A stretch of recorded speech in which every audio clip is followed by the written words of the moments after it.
Sejauh mana business judgment rule atau doktrin yang melindungi keputusan bisnis eksekutif ini benar-benar diakui oleh pengadilan kita? Pertanyaan yang sangat relevan.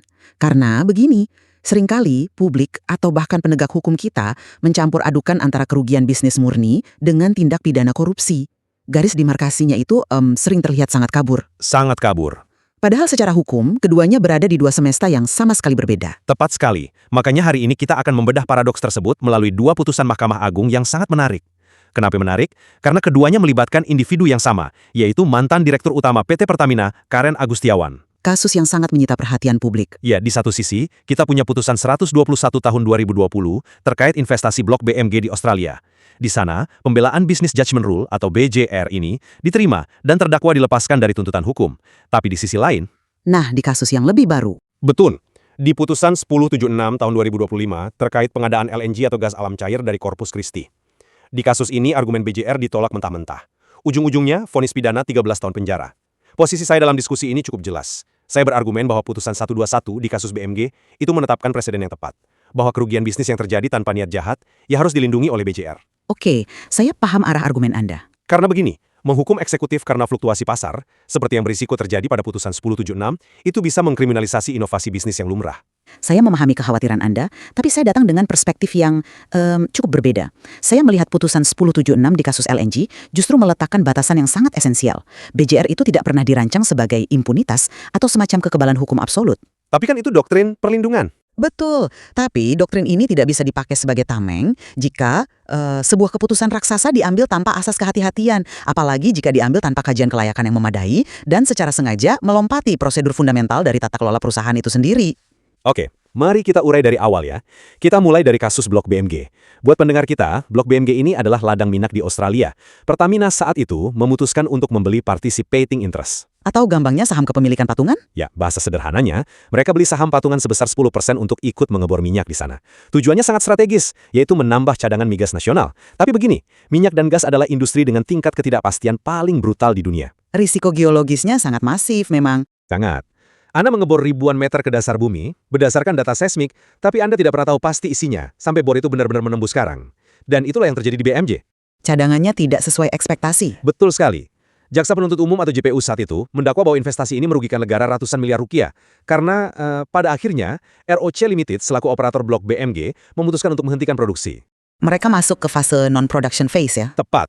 Intinya, biaya untuk memperbaiki fasilitas di sana ternyata jauh lebih mahal daripada hasil minyak yang didapat. JPU melihat uang yang keluar ini sebagai kerugian negara akibat korupsi. Tapi Mahkamah Agung sangat jeli di sini. Mereka menyetir prinsip dasar korporasi, yaitu no risk, no business. Terdakwa akhirnya dijatuhi onslah. Tunggu, penting untuk memperjelas apa itu onslah buat pendengar kita. Karena ini kan bukan sekedar bebas murni biasa kan? Poin yang sangat bagus. Onslah atau lepas dari segala tuntutan hukum, itu artinya begini. Perbuatannya memang terbukti ada, ya. Pertamina memang membeli saham itu, dan ya, memang ada kerugian finansial. Tapi perbuatan tersebut bukanlah merupakan tindak pidana. Jadi perbuatannya ranah perdata atau bisnis murni? Betul. Hakim setuju dengan argumen terdakwa bahwa ini murni kegagalan bisnis. Lebih jauh lagi, Hakim melihat bahwa keuangan anak perusahaan BUMN, dalam hal ini Pertamina Hulu Energy, bukanlah keuangan negara secara langsung. Ini mengacu pada putusan Mahkamah Konstitusi. Selama tidak terbukti ada niat jahat untuk mencuri, eksekutif harus dilindungi. Bukankah itu esensi dari tata kelola bisnis yang sehat? Saya setuju bahwa kasus BMG adalah contoh klasik dari perlindungan risiko bisnis. Risiko geologis di bawah tanah memang tidak bisa dipidana, tapi persoalannya menjadi sangat tajam ketika kita membandingkannya dengan kasus kedua. Maksud Anda putusan 1076? Ya, terkait pengadaan LNG Corpus Christi. Kenapa pembelaan BJR yang sukses di BMG itu hancur lebur di kasus LNG? Jawabannya ada pada anatomi bagaimana keputusan itu diambil. BJR itu mensyaratkan itikat baik dan, yang paling penting, keputusan yang didasarkan pada informasi yang memadai. Informasi yang memadai, oke. Disinilah letak argumen utama JPU yang diamini oleh Mahkamah Agung. Kasus ini melibatkan Sales and Purchase Agreement atau SPA. Tunggu, SPA ini kontrak jangka panjang pembeliannya kan? Tepat. Sebuah kontrak raksasa senilai triliunan rupiah dengan perusahaan Amerika, Cheniere Energy. Hakim menemukan bahwa kontrak ini ditandatangani tanpa kajian risiko yang tervalidasi. Tapi yang paling mencolok, dan ini argumen mematikan dari JPU, Pertamina menyepakati formula harga tanpa memasukkan klausul price review. Sebentar, jadi maksudnya Pertamina mengunci harga pembelian gas untuk belasan tahun ke depan tanpa ada opsi negosiasi ulang sama sekali? Tepat sekali. Bayangkan, ibaratnya begini. Anda mengambil KPR, mencicil rumah dengan suku bunga tetap atau fixed rate di saat harganya sedang di puncak. Tapi Anda membuang hak Anda untuk melakukan refinancing atau pembiayaan ulang ketika suku bunga pasar anjlok drastis. Oh wow, Itu memang sangat berisiko ya. Dan parahnya lagi, saat Anda beli rumah itu, Anda belum tahu siapa yang mau menyewanya. Dalam bahasa korporasi, Pertamina tidak memiliki pembeli pasti secara back-to-back sebelum kontrak ditandatangani. Jadi mereka berspekulasi dengan pasar domestik. Betul.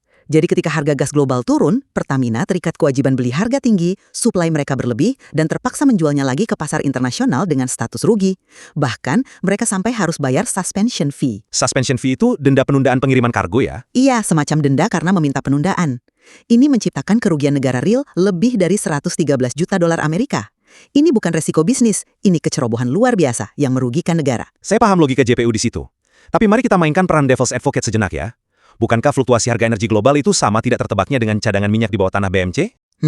Ada perbedaan fundamental di situ. Begini, saya sering menggunakan analogi nahkoda kapal.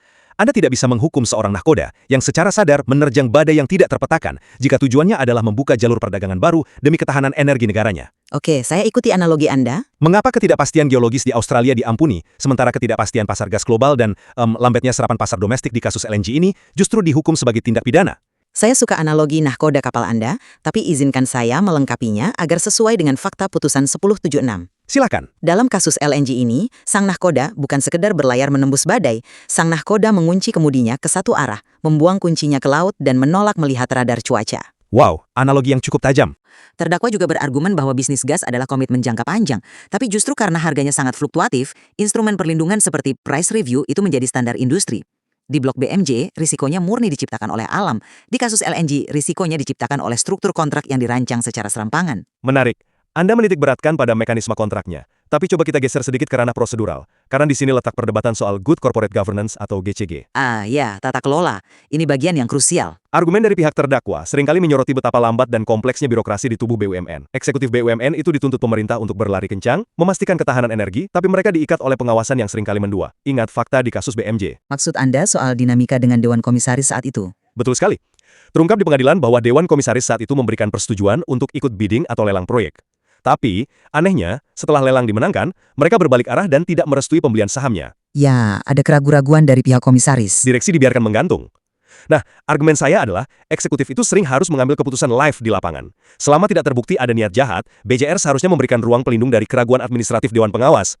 Kita tidak bisa memenjarakan direksi hanya karena ada gesekan internal atau surat persetujuan yang terlambat. Untuk kasus BMG, argumen itu sangat masuk akal. Hakim juga melihat gesekan itu sebagai dinamika bisnis biasa. Namun, fakta di putusan 1076 kasus LNG menunjukkan pola yang jauh lebih gelap. Lebih gelap bagaimana maksud Anda? Ini bukan soal Dewan Komisaris yang lambat atau pelin-pelan. JPU membuktikan, dan Hakim Agung mengamini, bahwa penunjukan langsung Corpus Christi dilakukan hanya bermodalkan izin prinsip. Izin prinsip. Bisa Anda jelaskan sedikit bedanya dengan persetujuan formal untuk pendengar kita? Nah, izin prinsip itu semacam lampu hijau di awal untuk melakukan penjajakan bisnis. Itu bukan persetujuan final untuk mengikatkan diri dalam kontrak triliunan rupiah. Mahkamah Agung mencatat secara eksplisit bahwa proses ini berjalan tanpa pedoman pengadaan yang jelas. Tanpa pedoman. Sama sekali. Iya, tanpa dukungan teknis dan ekonomis yang komprehensif. Dan yang paling fatal, kontrak itu dieksekusi tanpa meminta tanggapan tertulis secara resmi dari Dewan Komisaris dan tanpa persetujuan Rapat Umum Pemegang Saham atau RUPS. Jadi, mereka benar-benar melompati pagar prosedurnya. 100%. Ini bukan direksi yang terjebak birokrasi. Ini direksi yang secara proaktif mengabaikan struktur pengawasan. Dan ini membawa kita pada sebuah pemahaman krusial. Business judgment rule itu bukan tameng ajaib yang otomatis turun dari langit saat Anda duduk di kursi jabatan. Metafora yang bagus. Iya, adalah benteng pertahanan yang harus Anda bangun sendiri, bata demi bata, melalui kedisiplinan administratif dan kepatuhan pada aturan main. Kalau Anda menolak membangun benteng itu di awal, Anda tidak bisa berlindung di baliknya saat badai datang. BJR adalah benteng yang harus dibangun bata demi bata. Itu poin yang sangat kuat. Tapi ini membawa saya pada elemen hukum pidana yang paling mendasar. Dan ini seringkali jadi titik buta dalam kasus korupsi korporasi. Kita bicara tentang mens rea atau niat jahat. Ini jantung dari hukum pidana kita. Silakan, bagaimana Anda melihat mens rea dalam konteks dua kasus ini? Kalau kita membandingkan lagi, di putusan 121 kasus BMG, putusan tersebut eksplisit mengatakan tidak ada mens rea, tidak ada benturan kepentingan, tidak ada niat mencuri uang negara. Sekarang, mari kita terapkan kacamata yang sama untuk membedah vonis 13 tahun penjara di kasus LNG. Oke. Ada satu detail yang menurut saya sangat luar biasa di putusan 1076 tingkat kasasi. Hakim Mahkamah Agung ternyata menolak tuntutan JPU untuk membebankan uang pengganti kepada terdakwa. Benar, hakim memang menyatakan terdakwa tidak terbukti menikmati uang hasil kejahatan. Nah, ini poin pentingnya. Mengapa ditolak? Karena selama persidangan, terbukti bahwa uang yang diterima terdakwa pasca pensiun dari Pertamina, yang awalnya dicurigai sebagai aliran dana korupsi, ternyata murni gajinya saat dia bekerja secara sah di lembaga investasi Blackstone. Ya, Uang itu bukan dari hasil transaksi LNG. Dana suap atau kickback dari Cheniere Energy yang masuk ke kantong terdakwa, jika pengadilan mengakui tidak ada motif memperkaya diri sendiri, tidak ada suap, lalu kita mengkategorikan kesalahan administratif dan kegagalan mitigasi kontrak ini sebagai kejahatan korupsi tingkat tinggi, bukankah itu terkesan merentangkan hukum pidana kita terlalu jauh? Membentangkan hukum pidana, maksudnya? Ya, kapan kelalaian prosedural berubah menjadi kejahatan korupsi kalau pelakunya tidak terbukti mengambil untung? Saya setuju 100% soal objektivitas hakim mengenai ketiadaan uang pengganti tersebut. Hakim bertindak sangat jernih di titik itu. Tapi, untuk memahami mengapa ini tetap disebut korupsi, kita harus melihat bagaimana arsitektur Undang-Undang Pemberantasan Tindak Pidana Korupsi kita bekerja, khususnya Pasal 2 dan Pasal 3. Maksud Anda pasal tentang memperkaya diri sendiri dan penyalahgunaan wewenang? Tepat sekali. Publik sering salah paham bahwa korupsi itu selalu soal pejabat menerima amplop suap. Padahal, hukum kita secara tegas menyebutkan dipidana siapa saja yang secara melawan hukum memperkaya diri sendiri, orang lain, atau suatu korporasi. Kata kuncinya di korporasi lain. Betul, korporasi lain. Dalam kasus LNG ini, entitas yang diperkaya secara nyata adalah Corpus Christi Liquefaction LLC, yaitu anak usaha dari Cheniere Energy. Karena Pertamina terikat kewajiban bayar mahal ke mereka. 100% betul. Corpus Christi mendapat keuntungan finansial pasti dari kewajiban pembayaran Pertamina, sementara negara menanggung rugi 113,8 juta dolar. Hakim MA menilai karena keputusan itu diambil dengan menyalahgunakan wewenang, Yang soal melompati RUPS tadi ya? ia melompati RUPS dan tanpa kajian mitigasi tadi, maka perbuatan itu secara sah telah melegitimasi transfer kekayaan negara ke entitas asing secara melawan hukum. BJR ditolak bukan karena terdakwa korup masuk kantong sendiri, Tapi karena karena keputusan serampangannya telah secara ilegal memperkaya pihak lain dengan mengorbankan uang negara. Mengabaikan prosedur GCG itulah kendaraan yang mengubah kerugian bisnis menjadi kerugian negara secara pidana. saya mengerti mekanisme hukum yang Anda jelaskan. Tapi secara praktis, logika hukum ini punya efek samping yang sangat berbahaya di lapangan. Ini menempatkan setiap keputusan investasi yang kebetulan gagal berada dalam bayang-bayang pidana. Memang ada ketakutan seperti itu. Sangat beralasan ketakutan itu. Coba pikirkan, dampaknya bagi ribuan direksi BUMN saat ini. Jika Pertamina beli kilang, atau katakanlah Telkom berinvestasi di startup, dan aset itu ternyata gagal memberikan return, pihak penjual atau mitranya akan selalu bisa dikatakan diperkaya dari transaksi tersebut, bukan? Itu kekhawatiran yang sangat umum dan ya bisa dipahami. Jika begitu, klausa memperkaya korporasi lain ini bisa membekukan keberanian pengambilan keputusan. Eksekutif BUMN akan memilih mode bertahan total. Tidak ada inovasi, tidak ada ekspansi, karena buat apa mengambil risiko? Kalau berhasil, untungnya untuk negara. Kalau gagal karena dinamika pasar, BPK akan menghitungnya sebagai kerugian negara dan mitra bisnisnya dianggap diperkaya. Dan ujung-ujungnya dipidana. Ujung-ujungnya penjara menanti. Ini mematikan jiwa kewirausahaan di BUMN kita loh. Itu ketakutan yang valid, saya tidak menampik. Namun, saya melihat Mahkamah Agung melalui kombinasi putusan 121 dan 1076 ini justru telah membuat garis batas atau demarkasi yang sangat jernih untuk mencegah ketakutan tersebut. Garis batas seperti apa? Demarkasinya begini, apakah Anda melakukan kajian kelayakan yang pruden? Apakah Anda meminta izin berjenjang ke komisaris dan RUPS? Apakah kontrak yang Anda buat memiliki jaring pengaman, seperti klausul press review? Syarat administratifnya ya. Betul. Jika Anda telah mengeksekusi semua checklist tata kelola itu, dan bisnisnya ternyata tetap anjlok karena pandemi atau krisis global, putusan 121 kasus BMG adalah jaminan hukum Anda. Anda akan dilindungi dan dilepaskan. Dan sebaliknya, jika checklist itu diabaikan, Nah, jika Anda secara sadar menyingkirkan semua pagar pengaman itu, mengikatkan negara pada kewajiban rigid tanpa mitigasi, lalu negara rugi triliunan, Anda tidak punya hak untuk tiba-tiba berlindung di balik kalimat manis, ini cuma dinamika pasar. Hukum tidak menghukum kerugiannya. saya catat itu. Hukum tidak menghukum kerugiannya. Saya ulangi lagi supaya jelas. Hukum tidak menghukum kerugiannya. Hukum menghukum kecerobohan dan pelanggaran wewenang luar biasa yang mendahului kerugian tersebut. Argumen yang sangat solid. Baik, saat kita mulai merangkum diskursus kita hari ini, saya tetap melihat bahwa putusan 121 pada kasus blok BMJ menyisakan satu warisan penting yang tidak boleh dilupakan oleh ekosistem penegakan hukum kita. Silahkan, apa warisan utamanya menurut Anda? Putusan itu adalah pengingat vital bahwa eksekusi mandat bisnis menuntut keberanian, dan keberanian itu butuh ruang pelindung hukum yang rasional. Berkurangnya nilai aset anak perusahaan murni akibat operasional atau gejolak harga tidak semestinya bermuara di balik jeruji besi. Tanpa business judgment rule yang dihormati sebagai instrumen bisnis sejati, jargon Norris no business hanya akan menjadi jebakan mematikan bagi siapapun yang duduk di kursi direksi BUMN. Poin yang bisa dimengerti, dan bagi saya, putusan 1076 dalam kasus LNG justru menyempurnakan narasi tersebut. Ia menegaskan prinsip fundamental bahwa menjadi direktur BUMN berarti Anda mengelola uang rakyat, bukan uang pribadi Anda. Setuju? BJR adalah doktrin mulia, tapi ia harus diraih melalui kerja keras, kedisiplinan administratif, kepatuhan pada aturan pengadaan, dan negosiasi kontrak yang militan demi melindungi korporasi jangka panjang. Mengabaikan instrumen kehati-hatian atas nama percepatan bisnis adalah pintu masuk yang sah menuju pertanggungjawaban pidana. Tampaknya, di akhir diskusi ini, kita berdiri di titik persimpangan yang sama, meneropong dua realitas yang berbeda. Kedua putusan Mahkamah Agung ini dengan sangat brilian dan jujur saja sedikit menakutkan, memperlihatkan betapa tipisnya benang pembatas antara risiko bisnis dan penyalahgunaan wewenang di negeri ini. Betul sekali. Dan pembuktiannya di ruang sidang ternyata tidak bergantung pada narasi-narasi besar tentang patriotisme bisnis.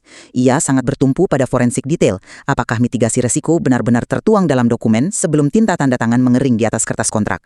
Detail pada akhirnya adalah segalanya. Diskusi yang sangat mencerahkan. Ini memaksa kita semua untuk memikirkan kembali masa depan tata kelola BUMN kita.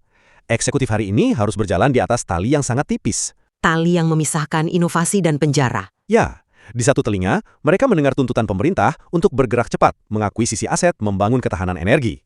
Di telinga yang lain, mereka harus mendengar detak jarum jam kepatuhan hukum, menyadari bahwa sekecil apapun celah prosedural yang mereka lewati demi kecepatan, kelak bisa menagih pertanggungjawaban yang sangat mahal. Seperti yang sering dikatakan di kalangan profesional, menjadi direksi BUMN itu mensyaratkan Anda punya nyali dan insting seorang entrepreneur kelas kakap. Tapi di saat yang sama, Anda harus memiliki ketelitian dan paranoid yang sama dengan seorang auditor kepatuhan. Masih banyak lapisan dalam kedua putusan Mahkamah Agung ini yang layak untuk digali lebih dalam. Karena dari sanalah presiden masa depan kita dibentuk. Kembali ke bayangan kita di awal tentang nahkoda kapal yang menembus badai. Apakah dia seorang pahlawan yang mengambil risiko terukur demi menemukan benua baru? Ataukah dia figur gegabah yang berlayar tanpa peta sambil membuang kuncinya?